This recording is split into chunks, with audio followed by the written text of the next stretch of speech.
সরস্বতী পুজোর দিন বাড়িতে নিয়ে আসুন এই 5টি জিনিস। আমরা সকলেই জানি মা সরস্বতী হলেন বিদ্যা, বুদ্ধি এবং জ্ঞানের দেবী। সরস্বতীর আশীর্বাদ না থাকলে আপনি জীবনের কোনো কাজে সফল হতে পারবেন না, কারণ জ্ঞান ও বিদ্যার প্রয়োজন আমাদের সারা জীবন ধরেই থাকে। এই দিন অবশ্যই বাড়িতে কোনো ছাত্রছাত্রী থাকলে তাদের হাত দিয়ে এই জিনিসগুলি মা সরস্বতীর চরণে নিবেদন করুন। রাধে রাধে বন্ধুরা, আপনাদের সকলকে নতুন আর একটি ভিডিওতে আরো একবার অনেক স্বাগত। আশা করি ঈশ্বরের কৃপায় আপনারা খুব ভালো আছেন এবং সুস্থ আছেন। আজকের ভিডিওটিতে আমি আপনাদের সাথে খুবই গুরুত্বপূর্ণ একটি বিষয় নিয়ে বিস্তারিত আলোচনা করব। আসতে চলেছে সরস্বতী পুজো, আর মাত্র কয়েকটা দিনই বাকি। মাঘ মাসের শুক্ল পক্ষের পঞ্চমী তিথিতেই অনুষ্ঠিত হয় মা সরস্বতীর পুজো। বসন্তকালে এই উৎসব পালিত হয় বলে এই উৎসবকে আবার বসন্ত পঞ্চমীও বলা হয়। ছাত্রছাত্রীর জন্য এই সরস্বতী পুজোর দিনটি অত্যন্ত আনন্দময় একটি দিন। এই দিন মা সরস্বতীর নতুন বিগ্রহ বাড়িতে এনে পুজো আরাধনা করার পর সারা বছর ব্যাপী অনেকেই মা সরস্বতীর নিত্য পুজো করে থাকে। বাংলার প্রতিটি ঘরে ঘরে এই দিন মা সরস্বতীর পুজো আরাধনা করা হয়ে থাকে। এছাড়াও প্রত্যেক স্কুল, কলেজ এবং বিভিন্ন শিক্ষা প্রতিষ্ঠানে মা সরস্বতীর পুজো মহাসমারোহ ও ধুমধামের সাথে পালিত হয়। বন্ধুরা, অবশ্যই কিন্তু এই দিন ভক্তি ও নিষ্ঠা সহকারে মা সরস্বতীর বিশেষ পুজো আরাধনা করুন। আপনারা চাইলে এই দিন মা সরস্বতীর নতুন বাজার থেকে বিগ্রহ নিয়ে এসেও পুজো করতে পারেন।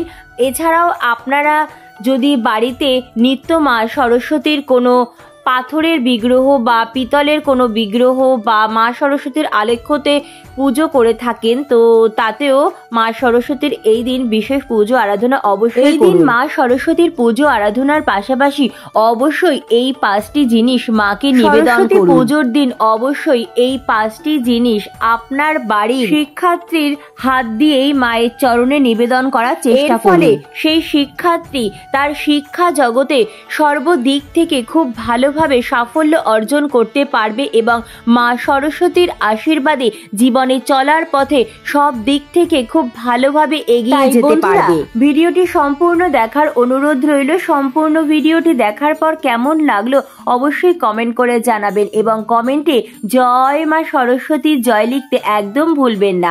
ভিডিওটি ভালো লাগলে লাইক, শেয়ার ও নতুন বন্ধুরা প্লিজ চ্যানেলটি সাবস্ক্রাইব করে পাশে বেল বাটনটি অন করে নেবেন, যাতে আমার পরবর্তী ভিডিওর নোটিফিকেশন খুব সহজেই আপনাদের কাছে পৌঁছে যায়। আর যে সকল বন্ধুরা অলরেডি চ্যানেলটি সাবস্ক্রাইব করে পাশে আছেন তাদের অসংখ্য ধন্যবাদ। তো চলুন বন্ধুরা আসা যাক, সবার প্রথম জেনে নেওয়া যাক এবছর অর্থাৎ 2025 সালে সরস্বতী পুজো কবে পড়েছে। এবছর সরস্বতী পুজো পড়েছে বাংলার 20শে মাঘ, ইংরাজির 3রা ফেব্রুয়ারি সোমবার দিন। পঞ্চমী তিথি লাগছে ঠিক তার আগের দিন অর্থাৎ 2রা ফেব্রুয়ারি, ইংরাজির 19শে মাঘ রবিবার দিবা 12টা 14 মিনিট। পঞ্চমী তিথি স্থায়ী থাকবে ইংরাজির 3রা ফেব্রুয়ারি, বাংলার 20শে মাঘ সোমবার দিবা 9টা 59 মিনিট পর্যন্ত। সর্বপ্রথম এই সরস্বতী পুজোর দিন আপনারা যে জিনিসটি বাড়িতে নিয়ে আসবেন তা হলো একটি মাটির দোয়াত এবং একটি খাগের কলম। জিনিসই মা সরস্বতীর পুজোয় কিন্তু অবশ্যই নিবেদন করবেন। সরস্বতীর পুজোয় দোয়াত এবং খাগের কলম দেওয়ার রীতি কিন্তু বহু প্রাচীন কাল থেকে চলে আসছে। যতজন শিক্ষার্থী রয়েছে সেই ততগুলো দোয়াত এবং খাগের কলম মা সরস্বতীর কাছে এই দিন নিবেদন করতে হয়। এই দোয়াত আর খাগের কলম দিয়ে কিন্তু একটি বিশেষ উপায় বিধিও করা যায়, সেটা আমি ভিডিও শেষে আপনাদের শেয়ার করব। এই দিন মাটির নতুন দোয়াত বাজার থেকে নিয়ে আসবেন এবং পুজোর সমস্ত জিনিস সহ দোয়াতেও ভালো করে গঙ্গা জল ছিটিয়ে শুদ্ধ করে নেবেন এবং দোয়াতে সিঁদুর এবং হলুদের ফোঁটা দেবেন। এরপর দোয়াত কাঁচা দুধ দিয়ে পূর্ণ করে নেবেন এবং দোয়াতের মধ্যে খাগের কলম দিয়ে দেবেন এবং দোয়াতের উপরে একটি নারকেলি কুল রাখতে একদম ভুলবেন না। দ্বিতীয় যে জিনিসটি এই দিন বাড়িতে অবশ্যই আনবেন, যেই জিনিসটি ছাড়া মা সরস্বতীর পুজো কিন্তু একদম অসম্পূর্ণ, সেই জিনিসটি হচ্ছে নারকেলি কুল। হ্যাঁ বন্ধুরা, মা সরস্বতীর প্রিয় নারকেলি কুল। প্রত্যেক দেবদেবীর কিছু প্রিয় ফুল এবং ফল থাকে, তেমনি মা সরস্বতীর প্রিয় এই নারকেলি কুল। বলা হয় মা সরস্বতী পুজোর আগে কুল খেতে নেই। মা সরস্বতীর পুজোয় কুল নিবেদন করে পুজোর পর সেই প্রসাদ গ্রহণ করে তারপরই কুল খাওয়ার রীতি বহুকাল ধরে চলে আসছে। বন্ধুরা, এর পিছনে বৈজ্ঞানিক কারণও রয়েছে, কারণ সরস্বতী পুজোর আগে কুল সেরকম ভাবে পাকে না। এই সময় কুল কষা থাকে, এই সময় পরিবেশের ভারসাম্য ঠিক থাকে না, তাই এই সময় নানা রকম শারীরিক সমস্যা, যেমন ঠান্ডা জাতীয় সমস্যা বা পেটের নানা রকম সমস্যা দেখা দিতে পারে। ধার্মিক মতে মা সরস্বতীর প্রিয় ফল হচ্ছে নারকেলি কুল। মা সরস্বতীর পুজোতে নারকেলি কুল ভোগ হিসাবে নিবেদন করে তারপরে সেই প্রসাদ গ্রহণ করা উচিত। তাই বন্ধুরা, অবশ্যই সরস্বতী পুজোর দিন বাড়িতে নারকেলি কুল আনতে একদম ভুলবেন না এবং নারকেলি কুলের ভোগ অবশ্যই মা সরস্বতীকে নিবেদন করবেন। মা সরস্বতীর প্রিয় ফলের মধ্যে যেমন শাকালু, শশা ইত্যাদি নানা রকম ফল আপনারা অবশ্যই মা সরস্বতীকে এই দিন নিবেদন করতে পারেন। আবার অনেকের বাড়িতেই নিয়ম রয়েছে এই দিন মা সরস্বতীকে জোড়া শিম এবং জোড়া মটরশুঁটিও নিবেদন করার। যেরকম নিয়ম, সেই নিয়ম মেনেই বন্ধুরা আপনারা মায়ের পুজো এই দিন করবেন। তবে বন্ধুরা, নারকেলি কুল কিন্তু অবশ্যই এই দিন সবাই মা সরস্বতীকে নিবেদন করবেন এবং বাজার থেকে যখন নারকেলি কুল আনবেন ভালো করে পরিষ্কার জল দিয়ে ধুয়ে তাতে গঙ্গা জল ছিটিয়ে শুদ্ধ করে নিয়ে মায়ের কাছে নিবেদন করবেন। তৃতীয় যে জিনিসটি সরস্বতী পুজোর দিন অবশ্যই বাড়িতে নিয়ে আসবেন তা হলো ময়ূরের পালক। ময়ূরের পালক মা সরস্বতীর অত্যন্ত প্রিয়। ভগবান শ্রীকৃষ্ণের সাথে সাথে অনেক দেবদেবীর ময়ূরের পালক অত্যন্ত প্রিয়। ময়ূরের পালক বাড়িতে রাখা অত্যন্ত শুভ। ময়ূরের পালক বাড়ির বাস্তু দোষ ঠিক করে। ময়ূরের পালক বাড়িতে এক পজিটিভ এনার্জির প্রভাব বিস্তার করে। কোনো ছাত্রছাত্রী যদি পড়াশোনায় অমনোযোগী হয়, অর্থাৎ পড়াশোনা করতে যদি তাদের ভালো না লাগে, সেক্ষেত্রে সেই ছাত্রছাত্রীর প্রতিটি বইয়ের ভেতরে একটি করে ময়ূরের পালক রেখে দেবেন, বা সেই ছাত্রছাত্রীর পড়ার টেবিলেও অবশ্যই ময়ূরের পালক রাখবেন। মা সরস্বতীর কৃপায় সেই ছাত্রছাত্রী পড়াশোনায় আগ্রহী হয়ে উঠছে, খুব সহজেই একাগ্র চিত্তে পড়াশোনায় মনোনিবেশ করতে পারছে। তাই বন্ধুরা, অবশ্যই সরস্বতী পুজোর দিন নতুন দুটি ময়ূরের পালক বাড়িতে নিয়ে আসবেন এবং এই দিন মা সরস্বতীর চরণে তা নিবেদন করবেন। একটি ময়ূরের পালক মা সরস্বতীর কাছে রেখে দেবেন এবং আরেকটি ময়ূরের পালক সেই স্টুডেন্ট বা ছাত্রছাত্রীর পড়ার টেবিলে বা বইয়ের ভিতরে রেখে দেবেন। সেই ছাত্রছাত্রী খুব সহজেই পড়াশোনায় মনোযোগী হয়ে উঠছে এবং রেজাল্টও ভীষণ ভালো করতে শুরু করবে।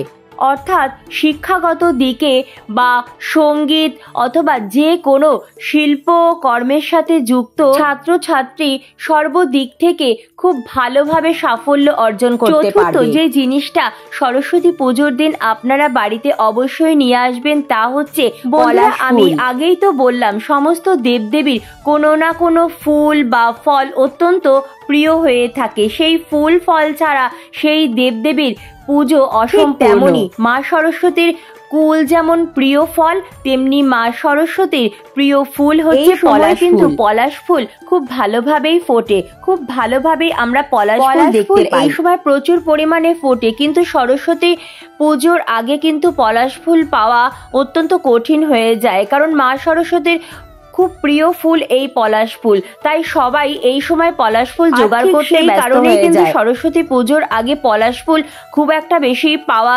সম্ভব হয়ে ওঠে না। তাই বন্ধুরা, আপনারা অবশ্যই কিন্তু চেষ্টা করবেন মা সরস্বতীর প্রিয় এই পলাশ ফুল সরস্বতী পুজোর আগে জোগাড় করে নেওয়ার। অবশ্যই বন্ধুরা, আপনারা যখন মায়ের চরণে পুষ্পাঞ্জলি দেবেন, হাতে প্রত্যেকেই পলাশ ফুল নিয়ে পুষ্পাঞ্জলি দেবেন এবং মায়ের চরণে সেই পলাশ ফুল নিবেদন করবেন। স্টুডেন্ট অর্থাৎ ছাত্রছাত্রী থাকলে অবশ্যই বন্ধুরা আপনারা চেষ্টা করুন সেই ছাত্রছাত্রীর হাতে পলাশ ফুল দিয়ে মায়ের চরণে পুষ্পাঞ্জলি দেওয়ার। আপনারা যদি এই দিন কোনো কারণেই পলাশ ফুলের একটি কুড়িও জোগাড় করতে না পারেন, তবে হলুদ রঙের বা সাদা রঙের ফুল অবশ্যই জোগাড় করুন এবং মায়ের চরণে সেই ফুল দিয়ে পুষ্পাঞ্জলি দেবেন। মা সরস্বতীর হলুদ রঙের এবং সাদা রঙের ফুলও অত্যন্ত প্রিয়, তাই মা সরস্বতীকে সাদা এবং হলুদ রঙের ফুল নিবেদন করলেও মা সরস্বতী অত্যন্ত প্রসন্ন হবেন। মা সরস্বতীকে হলুদ রঙের বা সাদা রঙের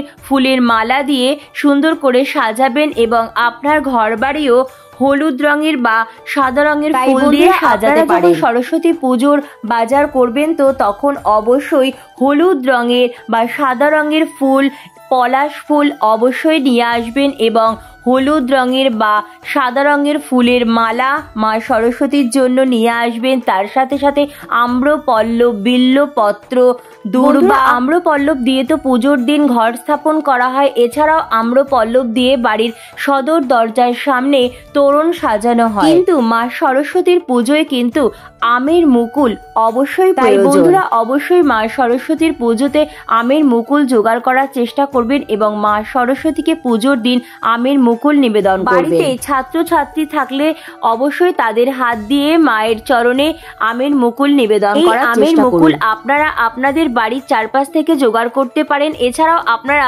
ফুলওয়ালাদের কাছ থেকেও এই আমের মুকুল পেয়ে যেতে পারেন। ভিডিও শুরুতে আমি বলেছিলাম দোয়াত এবং খাগের কলম দিয়ে একটি বিশেষ উপায় বিধির কথা। অবশ্যই দোয়াত কাঁচা দুধ দিয়ে অথবা অনেকেই আলতা দিয়ে পূর্ণ করে থাকে। প্রত্যেক ছাত্রছাত্রী এছাড়াও যে কোনো শিল্পকর্মের সাথে যুক্ত, কর্মক্ষেত্রের উন্নতির জন্য বা জীবনের সার্বিক উন্নতির জন্য অবশ্যই এই দোয়াত থেকে আলতার তিলক কপালে ধারণ করবেন এবং সকলেই এই আলতার তিলক সরস্বতী পুজোর সারা দিন রাত রেখে দেবেন এবং পুজোর পর সেই আলতা পরিষ্কার কোনো একটি জায়গায় সংগ্রহ করে রেখে দেবেন এবং সারা বছর আপনারা যখন কোনো শুভ কাজে বেরোবেন তার আগে অবশ্যই সেই আলতার তিলকটি পরে তারপরই বেরোবেন। মা সরস্বতীর আশীর্বাদী এই তিলক ধারণ করলে যেই ব্যক্তি যে কাজে যাচ্ছে সেই কাজে খুব ভালোভাবে সাফল্য অর্জন করতে পারবে। যারা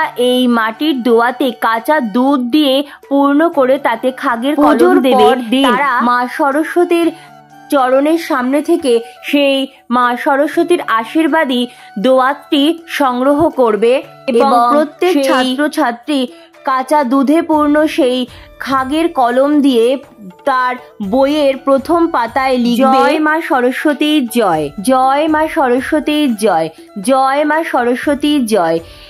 এই কথাটি 3 বার লিখে তারপরে সরস্বতী পুজোর পরদিন থেকে আবার মা সরস্বতীর আশীর্বাদ নিয়ে পড়াশোনা শুরু করবে। এই দিন কিন্তু অবশ্যই মা সরস্বতীর কাছে বই, খাতা, পেন এছাড়াও সঙ্গীতের নানা রকম যন্ত্র মায়ের কাছে নিবেদন করতে হয়। অবশ্যই কিন্তু এই দিন খুব সকাল সকাল পারলে ব্রাহ্ম মুহূর্তে ঘুম থেকে উঠবেন এবং ঘুম থেকে উঠে বাসি বিছানায় বসে মা সরস্বতীকে মনে মনে স্মরণ করে হাত জোর করে প্রণাম জানিয়ে দিনটি শুরু করবেন। বাড়ি ঘরদোর সুন্দর করে পরিষ্কার পরিচ্ছন্ন করে সকাল সকাল স্নান সেরে নেবেন। এই দিন কিন্তু বাড়ির প্রত্যেকেই কাঁচা হলুদ ও নিম পাতা একত্রে বেটে তা মেখে স্নান করবেন। স্নানের পর অবশ্যই মা সরস্বতীর প্রিয় হলুদ বা বাসন্তী এবং সাদা রঙের বস্ত্র পরে মায়ের পুজো আরাধনা করে মায়ের কাছে পুষ্পাঞ্জলি দেবেন। এদিন অবশ্যই আপনারা মা সরস্বতীর কাছে পান, সুপুরি এবং কাঁচা হলুদ নিবেদন করতে পারেন। মা সরস্বতীর পুজো শুধুমাত্র ছাত্রছাত্রীদের নয়, মা সরস্বতী পুজো সবার জন্য। কারণ মা সরস্বতী শুধুমাত্র বিদ্যার দেবী নন, মা সরস্বতী বিদ্যা, বুদ্ধি ও জ্ঞানের দেবী। আর জীবনে কখনোই জ্ঞানের প্রয়োজন ফুরোয় না। জীবনে এগিয়ে যেতে, জীবনে চলার পথে সর্বত্র আমাদের জ্ঞান ও বুদ্ধির প্রয়োজন, নয়তো আমরা জীবনের কোনো ক্ষেত্রে কিন্তু সফল হতে পারবো না। এই দিন অবশ্যই মা সরস্বতীকে হলুদ এবং সাদা রঙের নানা রকম মিষ্টির ভোগ নিবেদন করবেন। এছাড়াও এই দিন আপনারা অবশ্যই নিজ হাতে তৈরি করে খিচুড়ি, লুচি, সুজি, পায়েস, পোলাও ইত্যাদির ভোগও মাকে নিবেদন করতে পারেন। এই দিন কিন্তু বন্ধুরা আপনারা অবশ্যই নিরামিষ আহার গ্রহণ করবেন এবং যতক্ষণ না পুজো হচ্ছে ততক্ষণ উপোস থাকবেন। পুজোর পর পুজোর প্রসাদ গ্রহণ করেই উপবাস ভঙ্গ করবেন। এই দিন বাড়ি ঘরদোর পরিষ্কার পরিচ্ছন্নর সাথে সাথে বাড়ির পরিবেশও কিন্তু ঠিক রাখবেন। বাড়িতে বাড়িতে এই দিন অযথা ঝগড়া বিবাদ কলহ অশান্তি করবেন না। এই দিন কোনো ব্যক্তিকে কোনো রকম খারাপ কথা বলবেন না, কারণ আমাদের সকলের জিভেই মা সরস্বতীর বাস। এই দিন অবশ্যই নিজ সাধ্য সামর্থ্য মতো অসহায় গরিব দুঃখী মানুষকে কিছু দান করুন বা কিছু খাওয়ান। এই দিন অবলা জীবজন্তুদেরও কিছু খাওয়াবেন। তো বন্ধুরা, আজকের মতো এইটুকুই। সরস্বতী পুজোর আগাম অনেক শুভেচ্ছা জানিয়ে আজকের ভিডিওটি এখানেই শেষ করলাম। অনেক অনেক ধন্যবাদ ভিডিওটি দেখার জন্য। জয় মা সরস্বতী, জয়। রাধে রাধে।